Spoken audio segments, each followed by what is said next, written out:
देश में कोरोना के खिलाफ जारी जंग में टीकाकरण अभियान तेज गति से जारी है। देश में अब तक 50 करोड़ से ज्यादा कोविड टीके दिए जा चुके हैं। पिछले 24 घंटों में 49,55,138 टीकों की खुराकें दी गई, जिससे देश भर में कोरोना टीके की अब तक 50 करोड़ 10,09,609 खुराकें दी गई हैं। देश में कोरोना वायरस के दैनिक मामलों में लगातार गिरावट दर्ज की जा रही है। केंद्र सरकार और राज्य सरकार के प्रयासों से आज देश भर में 38,628 मामले सामने आए हैं।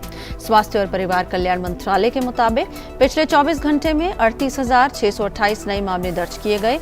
वहीं 40,017 मरीज उपचार करवाकर स्वस्थ हो चुके हैं, जिसके बाद देश में रिकवरी रेट बढ़कर 97.37% हो गई है। इस समय देश में सक्रिय मामलों की कुल संख्या 4,12,153 है।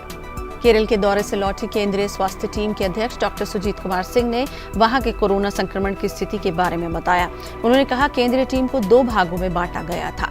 जिन इलाकों में केस ज्यादा सामने आ रहे हैं वहां कंटेनमेंट जोन बनाने को कहा गया।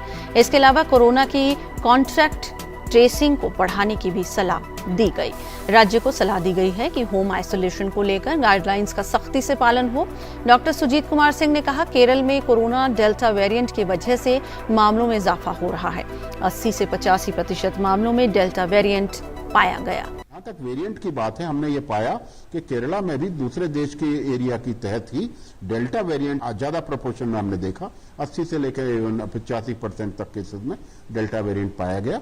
हालांकि डेल्टा वेरिएंट और ट्रांसमिशन, ये दोनों चीजें हमको साथ साथ देखनी पड़ेंगी, तभी हम इस सिचुएशन को कंट्रोल कर पाएंगे।